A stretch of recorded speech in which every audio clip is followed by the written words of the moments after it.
복음의 언어로 세상과 대화하라. 오늘 네 번째 주제가 되겠습니다. 하나님은 말을 통해서 복음을 전하는 이 사건을 수천 년의 역사 속에서 한 번도 포기하지 않으셨습니다. 바울은 이것을 전도에 미련한 방식이다 그렇게 불렀고요. 그럼에도 평생 사람을 만나서 직접 말로 복음을 전하며 그는 살았습니다. 복음이 세상으로 건너가는 통로를 언어다. 하나님은 말을 통해서 복음을 전하게 하신다. 이 정신은, 이 가르침은 전혀 변함이 없이 지금도 흘러내려오고 있는 것이죠. 지난주에 저희는 우리가 하는 말은 내가 사는 세상을 만든다. 공간을 만든다. 내가 하는 말이 내가 살아갈 세상을 만들고, 그리고 그 세상은 결국 나를 그 안에 가두어 버려서 내가 그런 사람으로 살아가도록 벗어나지 못하게 나를 가둘 것이다. 자, 이것에 대한 샘플은 광야였습니다. 원망과 불평으로 가득 찼던 세상. 본래 광야가 그런 곳은 아니었지요. 거기에는 만나가 있습니다. 그리고 구름 기둥이 있습니다. 그리고 반석에서 물이 터져나오는 은혜의 장소였습니다. 그런데 그들이 만들어낸 그 원망 불평은 그 광야의 세상을 원망 불평의 세상으로 만들어 버렸고 그들을 그곳에 가두어 버렸습니다. 그렇게 40년 동안 원망 불평의 세상 속에 갇혀서 살다가 그들은 세상을 다 떠나고 말았죠. 자, 그래서 말은 내가 사는 세상과 공간을 만든다. 이것을 한 번 더 기억하셔야 되겠습니다. 오늘 우리가 만난 이 에베소서 4장은 구원받은 신자들의 실천적인 삶을 말해주는 성경인데, 자, 우리 신자답게 좀 삽시다. 이런 그 가르침을 주는 성경이에요. 그리고 오늘 우리가 읽으신 이 본문의 내용은 말의 변화였습니다. 말에는 방향이 있다. 자, 이것을 오늘 우리에게 알려주고 있는데 우리가 오늘 이것을 네 번째 주제로 만나려고 합니다. 자, 오늘 읽으신 본문 29절에는 이렇게 나와 있습니다. 무릇 더러운 말은 너희 입 밖에도 내지 말고 오직 덕을 세우는데 소용되는 대로 선한 말을 하여 듣는 자들에게 은혜를 끼치게 하라. 자, 하지 말아야 될 말과 해야 될 말을 가려 주었는데 하지 말아야 될 말은 더러운 말이었지요. 자, 바울은 이것을 입 밖에도 내지 마라. 그렇게 가르쳤고요.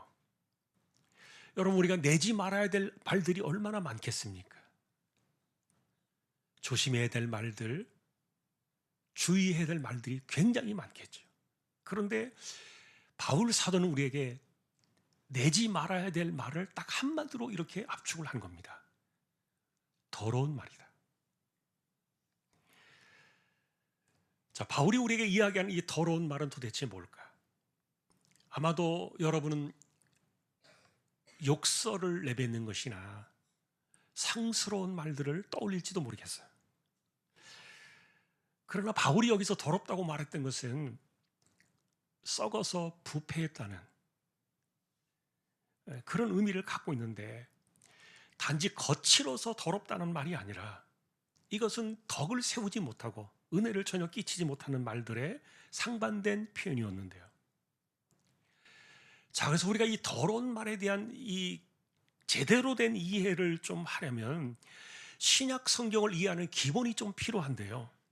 기본적으로 신약에서 하라는 것과 하지 말라는 그런 권면들을 만날 때 율법으로 이해를 하면은 틀렸습니다.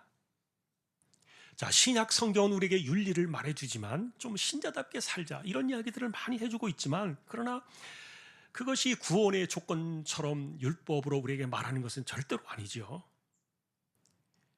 구원받기 위한 것은 아닙니다. 자, 그래서 성경의 권면이나 가르침들은요, 모든 말씀 속에 전제가 깔려 있어요. 당신은 구원받은 사람입니다. 그리고 구원받은 사람은 살아가야 하는 방식과 살아가는 길이 따로 있습니다. 그것을 보여주고 일깨워주는 것들이 권면인데, 자, 그래서 입 밖에도 내지 마라. 이 더러운 말 역시 율법적인 강제 사항은 아닙니다. 거듭난 신자라면 당연히 내서는 안 될 말이기 때문에, 그래서 이건 역시 신자들은 좋은 말을 잘 골라서 해라 이렇게 말하는 그 도덕적인 지침서가 아니라, 하나님께서는 당신의 언어를 통해서, 말을 통해서 복음이 전달되게 하신다. 자, 그런 전제 하에서 이것이 깔려 있어요. 여러분, 바울은 우리에게 이신칭의를 가르쳐 주신 분이에요. 자, 우리의 구원은 오직 믿음으로, 단번의 믿음으로, 그 단번의 믿음으로 영원한 죄사함, 반복되어지고 뭐 따져보고 계산하는 것이 아니라 한 번에 끝나버린 영원한 죄사함. 자, 그런데 문제는 이 영원한 죄사함의 사건이 우리의 죄만 지웠다는 선언이 아니라는 거예요. 이 죄사함은 당신의 신분을 바꾸었다는 겁니다. 그것은 거듭남의 역사죠. 자, 그래서 복음은 신자들을 새로운 사람으로 만드신 것인데, 새로운 사람으로 만들었다는 그 제일 먼저 나타나는 증거가 뭐냐? 입에서 나오는 말이다. 자, 그러니 예수님은 내가 내 속에 넘쳐나는 그것이 입으로 이렇게 나온다, 이렇게 말씀을 주셨는데, 그러니까 내 안에 내가 또 있다는 것이죠. 내 안에 나는 도대체 누구냐? 나는 거듭난 사람인가? 옛사람인가? 자, 그러니 우리는 거듭난 사람이라는 기본적인 전제를 깔고 있는데, 그런데 말이 더럽다, 썩은 냄새가 난다, 이거는 신자들에게 치명적이라는 것이죠. 자, 왜냐하면 사도 바울이 지금 더럽다는 이 말의 표현은요, 그가 단어를 일부러 골라서 썼는데, 우리말은 더럽다고 번역이 되어 있지만 그가 의도했던 그것은 생명을 잃어버린 시체에서, 죽은 그 시체에서 뿜어나오는 썩은 냄새와 같은 것이 더러운 말이다. 자, 그런데 사람들은 내가 썩은 말을 하는지 아닌지를 잘 모릅니다. 왜냐하면 익숙하게 내가 살아온 방식대로 말을 쓰니까. 그런데 이것을 어떻게 아느냐? 썩은 말이 나오면, 더러운 말이 나오면 듣는 사람은요, 숨이 막힌다 그래요. 자, 그리고 이런 썩은 말이, 더러운 말이 나오면 방 안에 공기가 달라집니다. 그런 말 한마디 때문에 말들이 뚝 끊겨져 버리고 더 이상 마음을 꺼내지 않는 그런 말들. 자, 왜냐하면 시체는 생명을 전하는 것이 아니라 주변까지 썩게 하는 것이기 때문에, 이 더러운 말은 죽음의 언어라서 사람들을 죽음의 방향으로 이끌어가는 이 언어라는 것이에요. 자, 그래서 사도 바울은 하나님은 우리의 말을 통해서 복음을 전하기를 원하시는데, 그러다 보니까 우리의 말과 행실을 냄새로 비유한 그런 이미지를 가르쳐준 것이 고린도 후서에 나오는데, 자, 구원받은 사람들은 뭔지 모르게 그 사람에게서 생명의 향기가 나온다는 거예요. 그런데 망하는 사람들은 그 사람에게서 사망의 냄새가 나온다는 거예요. 자, 그러면서 우리는 하나님 앞에서 그리스도의 향기가 아니냐?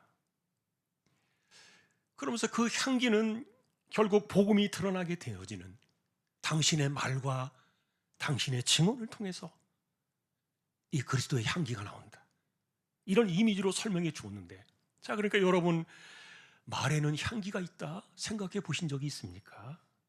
아, 말에는 냄새가 있구나. 음식에만 냄새가 나는 줄 알았는데 말에도 냄새가 있다. 자, 그러니 어떤 사람의 말을 들어보면은 생명에서 생명으로 이르는 생명의 냄새가 나는데 어떤 사람들에게는 사망에서 사망으로 이르게 하는 냄새가 나온다는 거예요. 자, 그런데 문제는 말하는 사람들은 자기가 하는 말이 죽은 냄새인지 살리는 냄새인지 그걸 모르고 한다는 거죠. 그래서 바울은 우리에게 가르쳐 줍니다. 내 말이 살았는가 죽었는가 이거를 알려면 듣는 사람의 반응을 봐라.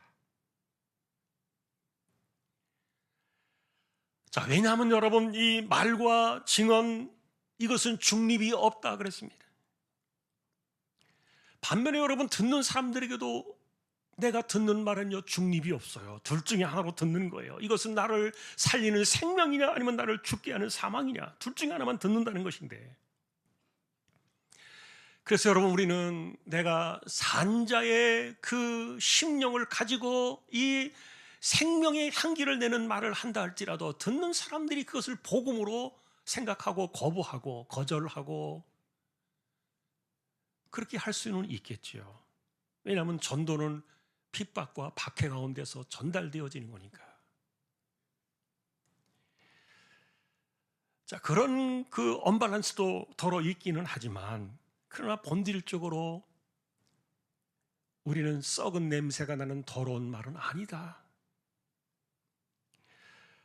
자, 그러면 예를 들어서 여러분, 성경 속에서 이 더러운 말을 내뱉으며 살던 사람들이 누구인가 생각해 보면 바리새인들을 우리가 아마 찾아가 볼 수 있을 거예요. 왜냐하면 예수님은 이들의 언어를 신랄하게 공격을 하셨기 때문에. 자, 이들은 죽이는 말을 쏟아내었습니다. 굉장히 차가운 말들이었습니다. 율법적이었습니다. 딱딱한 그런 말들이었습니다. 그러나 사실은 이런 말의 형태나 분위기 때문에 예수님께서 공격하신 것은 아니었어요. 그들은 자신들의 말을 통해서 하나님께로 이 사람을 이렇게 이끌어가게 하는, 하나님께로 인도하는 그런 말 대신에 단죄하고 정죄하고 비판하고 그들을 죽이는 방향으로 이 언어를 썼기 때문에, 그래서 예수님은 이들의 속을 가리켜 말하기를 겉과 속이 다른 회칠한 무덤과 같았다. 나오는 말이 더러워서 그 말들로 천국문을 막아서는 자들이 아니냐. 자, 이들의 딱딱하고 차가웠던 말들은 영적인 살인 언어였습니다. 근데 우리가 돌이켜보면 틀린 말은 하나도 없는 거예요. 불행하게도 이 바리새인에게서 우리가 만날 수 있는 우리의 허점은 뭐냐면, 사람들은 내 말이 틀렸느냐 안 틀렸느냐에 집중을 합니다. 틀리지 않았다고 생각되어지면 내가 어떻게 말을 했든지 간에 그것을 자기에게 유리하게 생각합니다. 그러나 복음의 언어는 틀렸느냐 틀리지 않았느냐를 가리지 않습니다. 자, 요한복음 8장에 가늠하다 현장에 잡혀온 여자의 사건을 보니까 이 여자를 우리가 가늠하는 현장에서 붙들어 왔나이다. 아주 단호하고, 그리고 이미 판단을 내려버렸고 결론을 끝낸 그 말로 예수님 앞에 끌고 왔는데, 그들의 말에는요 더 이상 기회가 없는 여자로 이 사람을 만들어버린 거예요. 짤막한 그 말들은 칼처럼 찔렀고, 그리고 사람조차 죽이자는 그 언어였던 것인데, 그런데 예수님은 나도 너를 정죄하지 않는다. 그러나 다시는 이런 말 듣는 사람이 되지 마라. 생명의 말을 건네주셨어요. 예를 들면 여러분, 또 하나 더 심각한 것은 성전에서 기도하던 바리새인의 기도를 보니까, 하나님이여, 나는 다른 사람들과 같지 아니함을 정말 감사합니다. 저렇게 토색한 사람들, 불의한 사람들, 간음하는 사람들, 내가 저들과 같지 아니함을 너무너무 감사합니다. 이렇게 기도를 드렸는데, 이게 기도조차도 남을 죽이는 언어를 쓰고 있었던 거예요. 사실은 기도 같았지만 실상은 사람들 들으라고 하는 소리였거든요. 은혜가 사라진 언어였습니다. 그러니 성경에서 지금 바울이 우리에게 전해주고 있는 이 더러운 말이라는 것은 단순한 형태의 저속한 말들이 아니었던 거예요. 말이 틀렸다는 것도 아닙니다. 오히려 여러분, 세상의 언어는요, 맞는 말들이 더 많을지도 몰라요. 그러다 보니까 우리 역시 혼동을 합니다. 복음의 언어, 은혜의 말은 뭐냐? 틀린 말을 하지 않고 옳은 말을 하는 것이다, 이렇게 생각하는 사람들이 너무도 많은 거예요. 그러나 오늘 성경은 우리에게 이야기합니다. 말에는 방향이 있다. 틀리냐 맞느냐의 문제가 아니라 내 말이 듣는 사람을 죽이느냐 살리느냐, 방향을 제시해 주고 있는 거예요. 자, 그러니 여러분, 우리가 악의를 가지고서 상대방에게 그렇게 한다 하지 아니할지라도 우리는 말을 하면서 상대의 말을 툭툭 끊어버리듯이 던져지는 그런 말들이 굉장히 많을 겁니다. 자, 분명히 옳은 말이지만 하지 않았어도 될 말들이 굉장히 많을 겁니다. 사람들은 자기의 판단과 선입견을 가지고서 너는 언제나 문제야, 당신은 항상 그래, 이건 믿음이 약해서 그런 거 아니야. 여러분, 우리의 말이 맞느냐 틀리냐의 문제를 가지고 우리는 말을 던지지만 중요한 것은 듣는 사람이 그 말을 나를 살리는 말로 듣지 않으면 심령이 다치고 입이 닫혀지고, 그러니 심지어 우리가 함께 이렇게 이야기를 나눌 때, 어떤 사람이 이야기를 나눌 때 기도하세요, 기도하세요, 틀린 말은 아닙니다. 그러나 한편으로 듣는 사람이 이거 나 혼자 기도하라는 얘기인가? 예를 들어서 나 혼자 이 힘겨운 시간은 당신이 견뎌야 돼. 자, 여러분, 기도하라는 말이 틀린 말은 아니지만 때로는 그 사람이 기대했던 것은 그것이 아니었을 수 있기 때문에 아픈 말로 다가올 수도 있다는 거예요. 그러니까 우리가 지금 비신앙적인 언어만을 써서 우리가 더러운 말을 내는 것이 아니라 그 말을 듣는 상대가 나를 살리는 쪽으로 그 말을 내놓는 것인지, 혼자 두겠다는 것인지, 아니면 나를 더 죽게 하는 것인지, 듣는 사람들은 방향을 느낀다는 거예요. 그래서 여러분, 성경에서는요, 말에는 중립이 없다. 나의 말의 방향은 사람을 살리는 쪽이냐 아니면 죽이는 쪽이냐, 둘 중에 하나다. 듣는 사람 역시 이 사람이 나를 지금 살리려고 하는 말인가, 죽이려고 하는 말인가.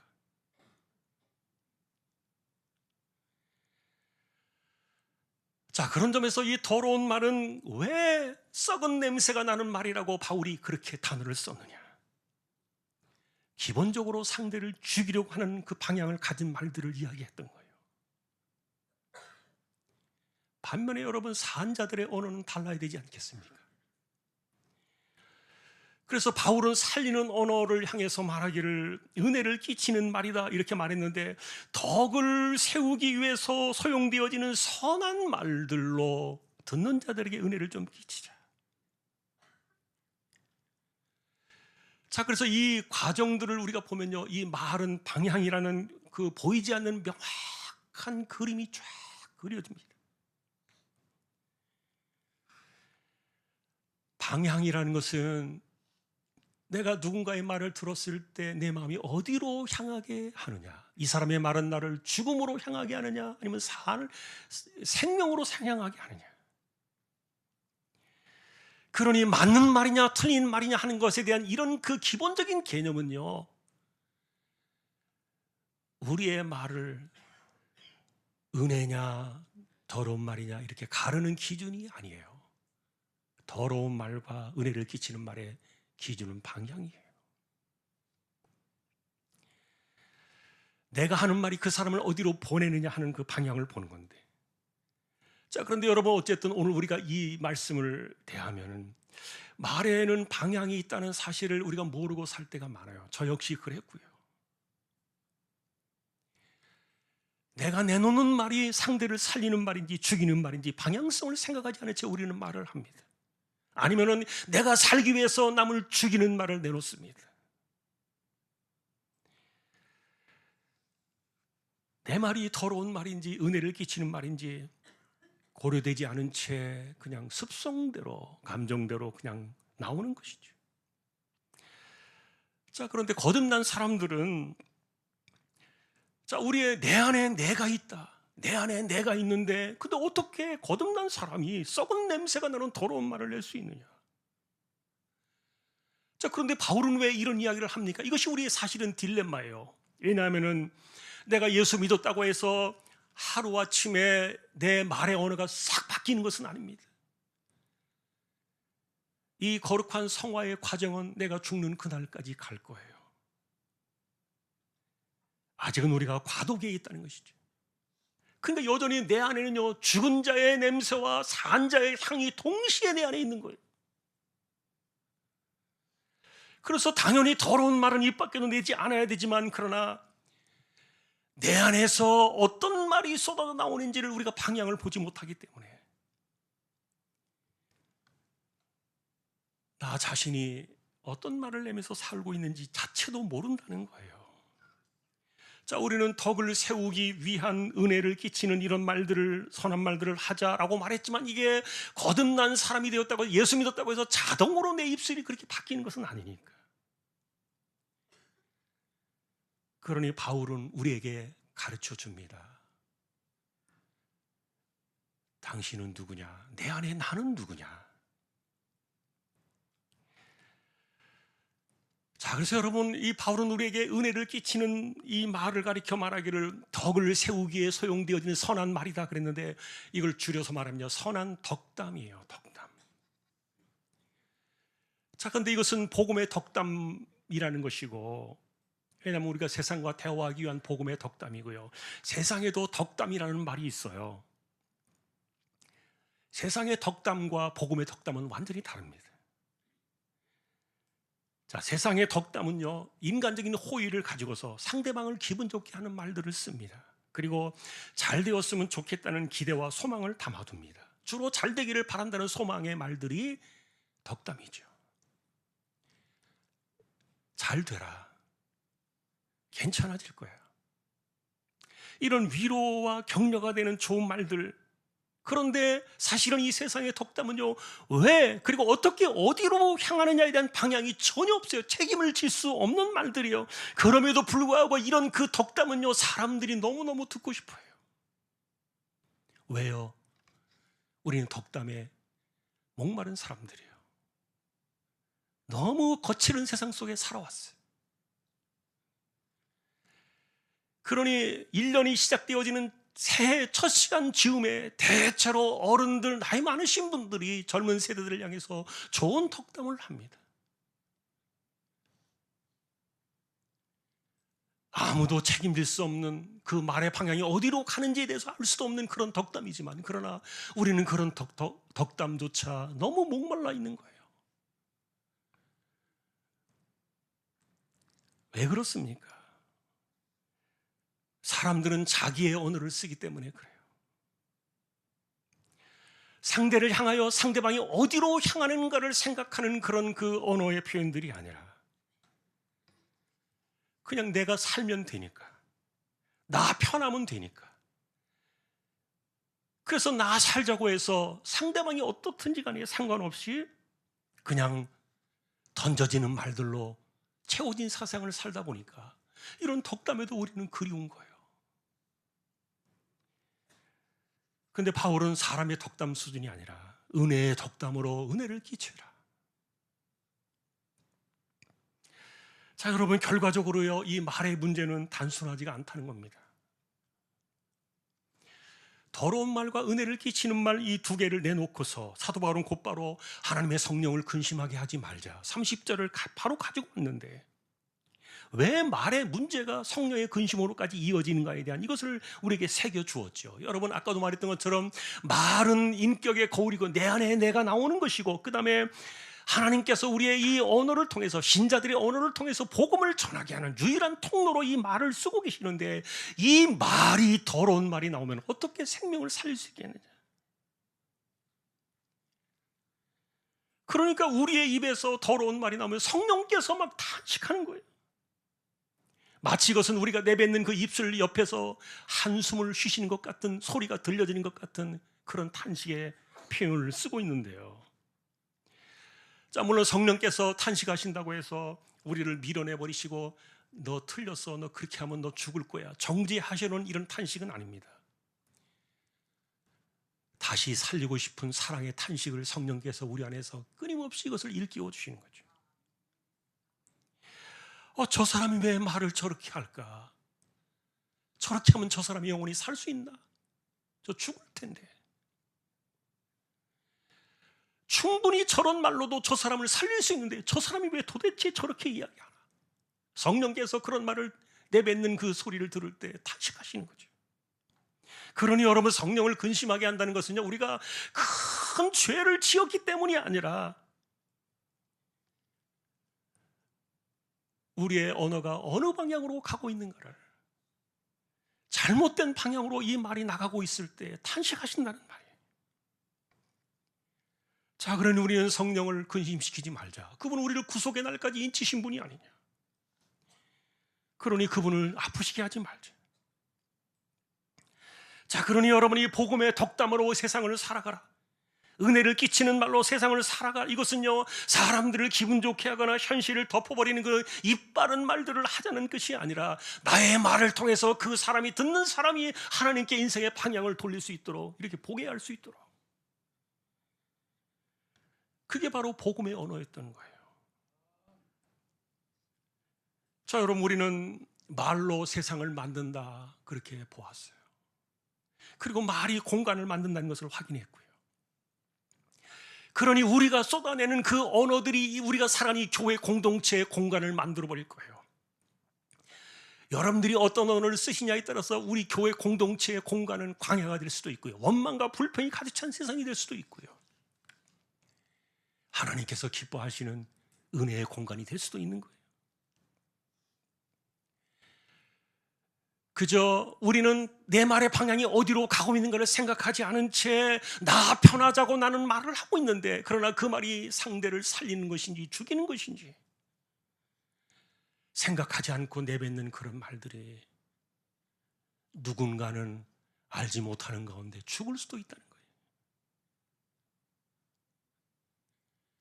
그러니 여러분, 복음의 언어는요, 기술적인 것을 말하는 거 아니에요. 좋은 기술을 배우고 좋은 표현을 배우고 좋은 어떤 그 말솜씨를 배우자, 이런 것들을 말하는 게 아니라 이 말은 신자에게 있어서 그것은 뭐냐? 방향 표시판이다.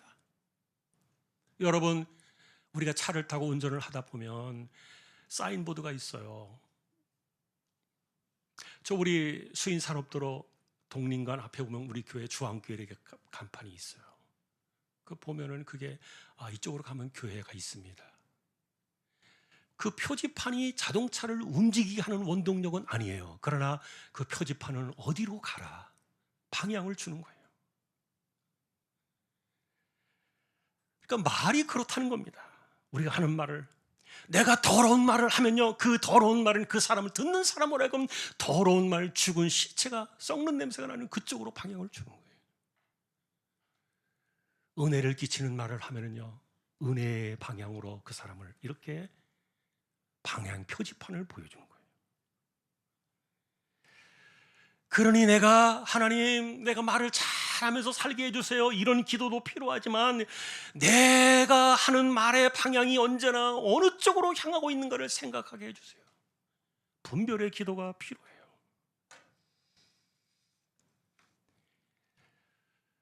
우리의 삶은 은혜라고 우리가 고백하지 않습니까?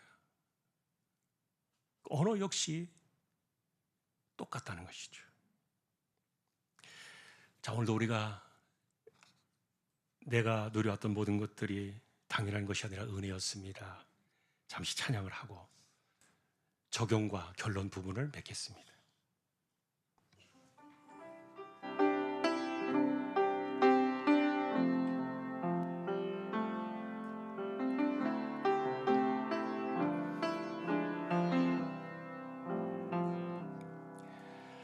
내가 누려왔던 모든 것들이,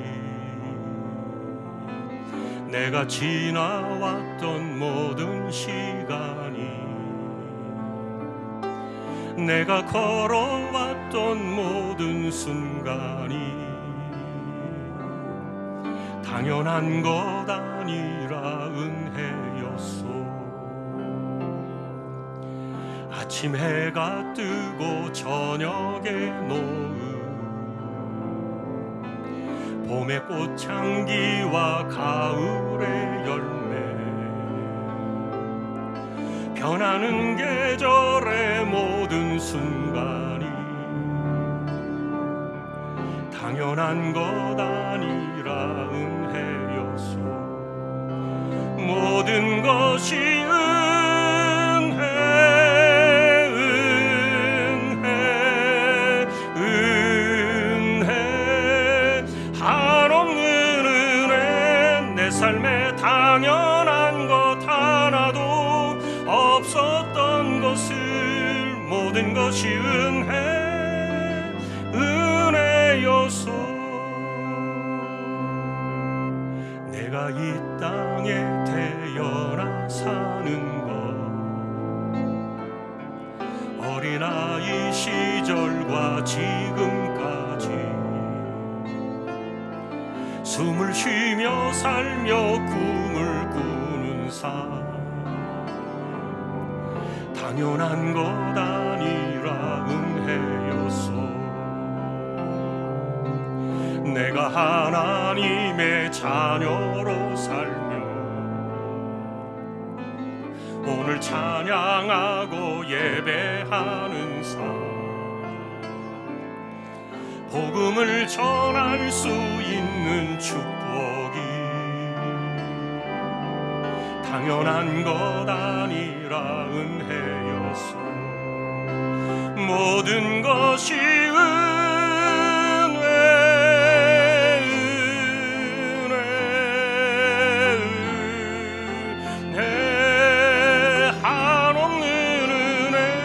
내 삶에 당연한 것 하나도 없었던 것을, 모든 것이 은혜,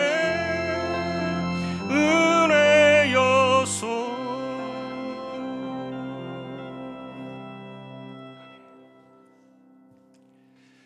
우리가 실천해 봐야 될 적용 몇 가지를 정리해 봤습니다. 첫째는 말에는 방향이 있다는 것입니다. 자, 나를 위해서 내가 말을 던지는 것이 아니라 하나님은 나의 말을 통해서 누군가가 살기를 원하신다. 그런 내 말이 어디로 가고 있는가 방향을 보라는 것이죠. 혹시라도 여러분 그래서 내가 이 썩은 말들을 던지며 살아왔던 사람이 있다면 적어도 그 사람에게는 방향을 바꿔라. 빨리 바꾸지 않으면 그 사람 죽을 수도 있다. 방향을 우리가 인식해야 돼요. 두 번째는요, 더러운 말을 우리는 분별해야 돼요.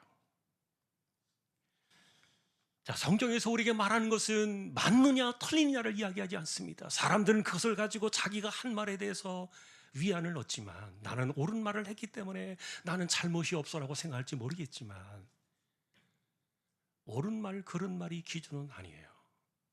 더러운 말과 은혜를 끼치는 말은 방향이에요. 자, 우리는 그래서 분별해야 됩니다. 세 번째로 복음의 덕담을 우리는 실천해야 돼요. 자, 은혜를 끼치라는 말은 하나님께서 당신을 위로하십니다. 하나님께서 붙들어 주실 겁니다. 자, 우리 하나님께로 나가서 같이 한번 기도하십시다. 예를 들어서 이렇게 우리가 복음의 덕담들을 이야기할 때요, 그 사람과 하여금 하나님을 보게 해야 돼요. 하나님께 당신에게 은혜를 주실 겁니다. 힘겨운 시간이지만 그러나 하나님께서 당신을 막대기와 지팡이로 안위하실 겁니다. 우리는 은혜의 덕담들을 많이 해야 돼요. 그리할 때 세상이 우리에게 태화를 걸어온다, 성경의 진리예요. 그 다음에 네 번째는요, 성령과 동행하는 것이에요. 자, 성령께서는 왜 바울은 이 언어 옆에 성령의 이 근심을 가져왔느냐? 우리가 내뱉는 말들이 이게 하나님의 뜻이 아닐 때 얼마나 성령께서 탄식하시겠는가? 아, 저 사람이 왜 말을 저렇게 하나? 말 자꾸만 저렇게 하면 안 되는데. 성령께서 우리 안에서 탄식하시는 성령의 감동하심과 역사는 우리가 느끼는 거예요. 내 안에 성령이 계시기 때문에. 성령과 동행하는 삶을 살자. 자, 결론입니다. 오늘 우리가 바꿔야 될 것이 있다면 말솜씨가 아니라 말의 방향을 보는 것이다. 그리고 내가 하는 말은 내 마음의 방향 표지판을 그에게 보여주는 것이다. 나는 당신이 살기를 원합니다. 나는 당신이 죽었으면 좋겠습니다. 이런 방향 표지판을 내놓는 것이 이게 말이었는데, 더러운 말로 당신에게 당신이 죽기를 바란다는 그런 말을 방향을 보여줄 것인가? 아니면 은혜를 끼치는 말로 인해서 하나님을 그 사람이 주목하게 할 것인가? 내 말은 방향의 표지판이다. 그러니 여러분, 우리는 자꾸만 정답을 말하는 쪽에 내 언어를 맞춰가려고 하지 말고 사람을 살리는 방향 쪽으로 우리는 언어를 맞춰가야 돼요. 그러니 입술로만 은혜로 살았습니다, 당연한 것이 아니라 은혜였습니다, 이렇게 말로만 고백하지 말고 내가 진짜 당신이 살기를 원합니다. 난 당신이 죽는 거 원치 않습니다.